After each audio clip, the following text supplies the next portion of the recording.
Saya ucapkan selamat Natal kepada kita semua, Bapak Ibu, dimanapun Anda berada.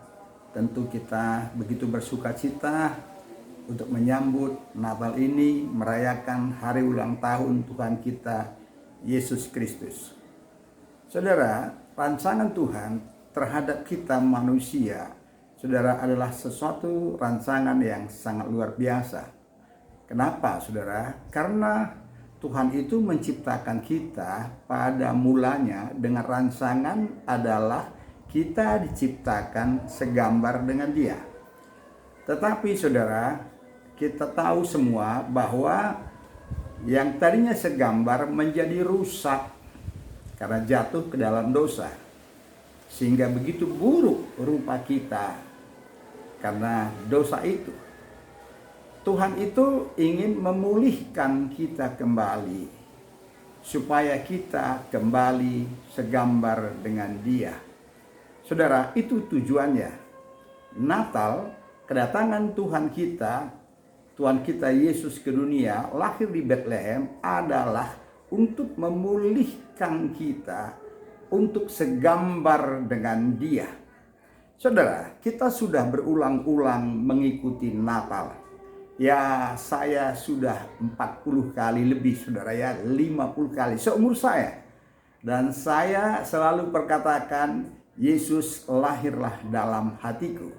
Saudara, seperti itu. Dan kita juga semua mengatakan seperti itu. Begitu gegap gempita setiap bulan 12 kita menyambut Natal. Dan kita selalu mengatakan, Yesus lahirlah dalam hatiku. Tetapi saudara, saya lihat ada problem. Ada sesuatu saudara yang kita harus terus perbaiki di dalam menyambut Natal ini. Apakah benar Kristus itu sudah lahir di dalam hati kita?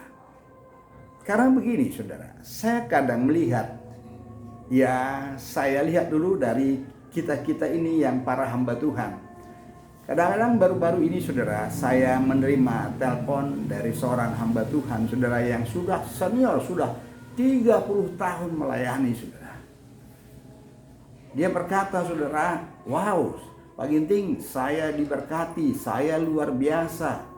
Begitu saudara, ya saya melihat perkataannya itu begitu dia berbangga dengan kekayaan, saudara, yang dia miliki, saudara ya. Ya, itu seperti gambaran yang dia dapat, saudara. Ada lagi teman, saudara, ya, teman ini, di mana teman ini sering sekali saya lihat, saudara, ya, berselisih dengan sesamanya.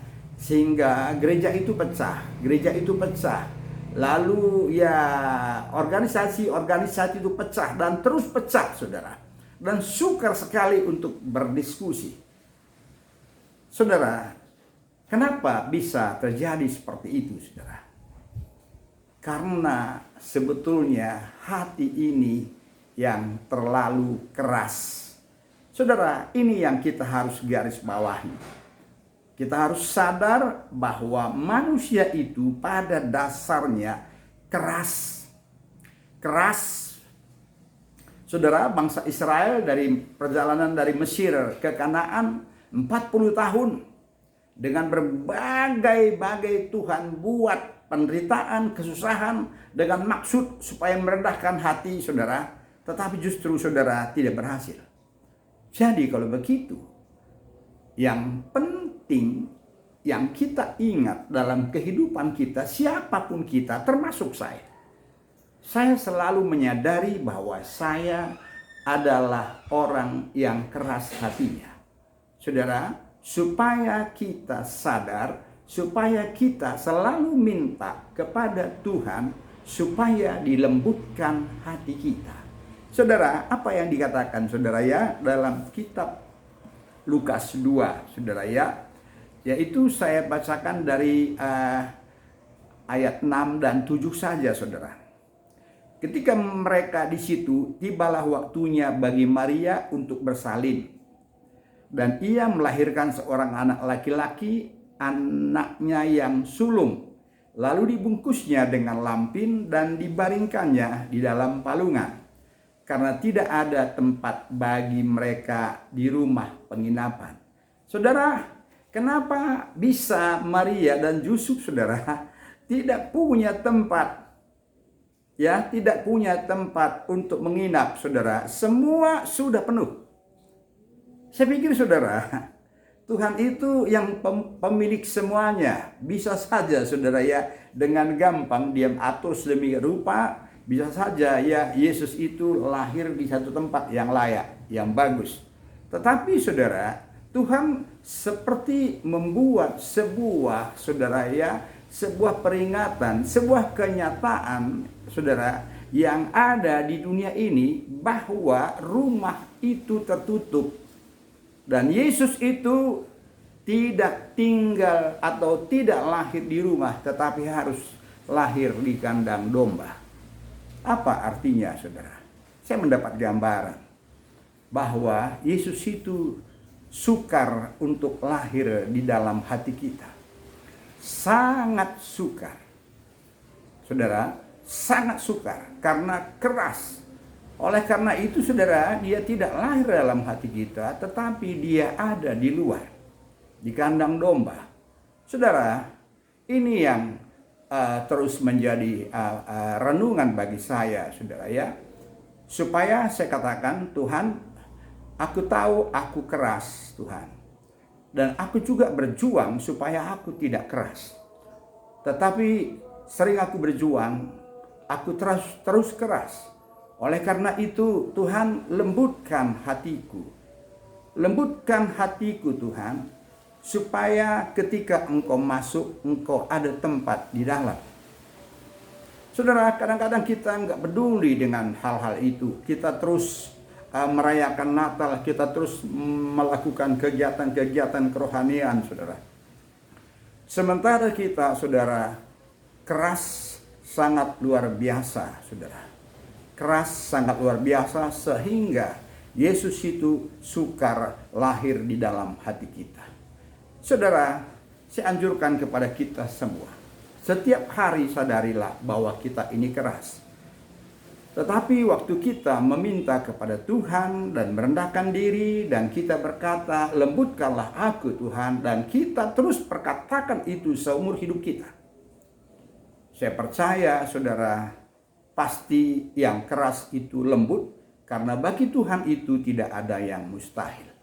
Lalu, saudara, kalau sudah lembut, saudara, berarti, saudara, sudah ada ruang yang ada dalam hati kita, sudah bisa dibuat ruang, walaupun itu kecil, saudara. Walaupun itu dimulai dengan kecil. Tetapi, saudara, kecil itu sangat dahsyat. Supaya Yesus itu bisa lahir di situ. Supaya apa yang ingin dia rancang, yaitu, saudara, kita segambar dengan dia, saudara, itu terjadi. Saudara, mari kita baca, saudara, dari kitab Yesaya 9, saudara, ya. Dikatakan, bangsa yang berjalan di dalam kegelapan telah melihat terang yang besar. Mereka yang diam di negeri kekelaman, atasnya terang telah bersinar. Engkau telah menimbulkan banyak sorak-sorak dan sukacita yang besar. Mereka telah bersukacita di hadapanmu seperti sukacita di waktu panen, seperti orang bersorak-sorak di waktu membagi-bagi jarahan. Sebab kuk yang menekannya dan gandar yang di atas bahunya serta tongkat si penindas telah kau patahkan seperti pada hari kekalahan Midian. Ayat 5 saya lompat, saudara. Sebab seorang anak telah lahir untuk kita, seorang putra telah diberikan untuk kita, lambang pemerintahan ada di atas bahunya, dan namanya disebut orang penasehat ajaib, dan seterusnya, saudara. Saudara, apa yang dikatakan oleh Yesaya ini, saudara, bahwa di dalam kegelapan itu telah terbit terang. Telah terbit terang. Ketika ada ruang itu, saudara, walau kecil saja pun, saudara, dalam hati kita, maka Yesus itu masuk.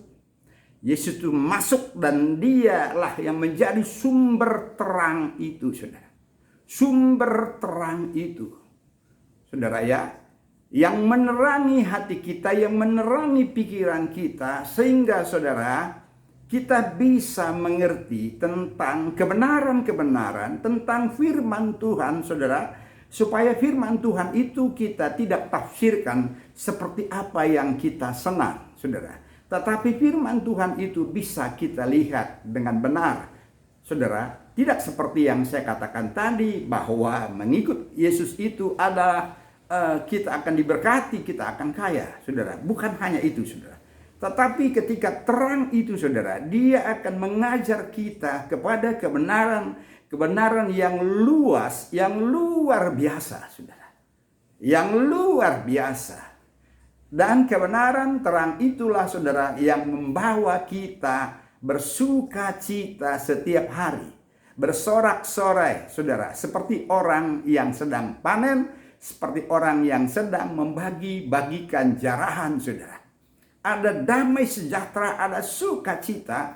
Bukan karena, saudara, kita sedang memperoleh keuntungan besar, bukan karena sedang anak-anak kita sukses, bukan karena pelayanan kita lagi luar biasa, bukan, saudara. Tetapi, saudara, dikatakan di sini sukacita itu karena Kristus yang ada di dalam hati kita.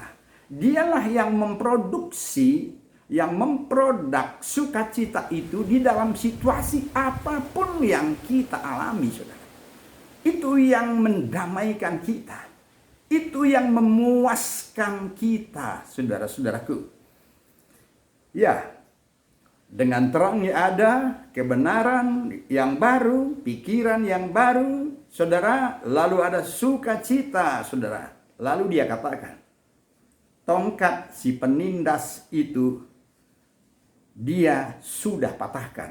Artinya, saudara, kita bukan lagi orang yang tertindas, tetapi kita adalah orang yang merdeka, gagah, saudara. Gagah, saudara. Dengan demikian, saudara, maka dengan ada terang, ada sukacita, ada lepas daripada kuk, saudara. Maka saya percaya kita menjadi orang yang baru, yang terus secara bertahap kita akan mendapatkan wajah kita kembali, yaitu yang segambar dengan dia. Tetapi dia katakan, saudara, setelah itu engkau akan mendengar nasihat-nasihat penasehat ajaib itu. Karena ketika dia ada dalam hati kita, dia pasti berbicara, saudara. Dia pasti berbicara. Karena, saudara, ada hal-hal yang kita sangat perlukan untuk mendengar suaranya, saudara ya. Ada kadang hal-hal tertentu, saudara, yang kita butuhkan mendengar suaranya.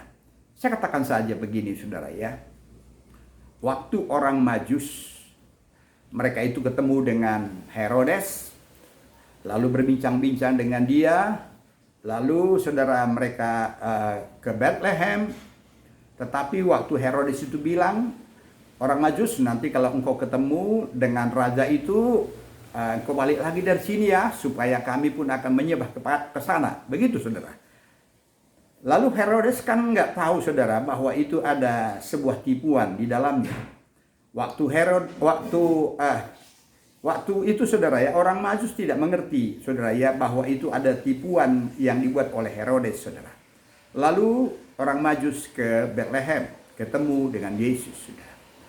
Ketika dia pulang, saudara, dia butuh sesuatu tanda. Dia butuh, saudara, tanda, suara, mimpi dari Tuhan. Dan itu berkata, engkau jangan balik lewat Herodes. Saudara, karena kalau dia lewat istana Herodes, pasti situasi akan berubah, saudara. Mungkin kekacauan terjadi, saudara. Ya, kita lihat, saudara ya, bagaimana Tuhan berbicara pada saat-saat genting, saudara. Supaya kita, saudara, tidak pulang melalui istana Herodes. Artinya, saudara, supaya kita tidak mengalami bencana yang seharusnya kita tidak mendapatkan bencana. Saudara, Mari kita bergembira di Natal ini. Lembutkan hatimu, lembutkan hatiku, saudara, lahir di dalam, dan itu terus menjadi perjuangan kita, melembutkan hati kita, dan biarlah Dia lahir dalam hati kita, dan kita mendapatkan gambar yang baru seperti Tuhan kita Yesus Kristus. Selamat Natal, selamat menyambut Natal bagi kita. Natal tahun 2022. Tuhan Yesus memberkati. Amin.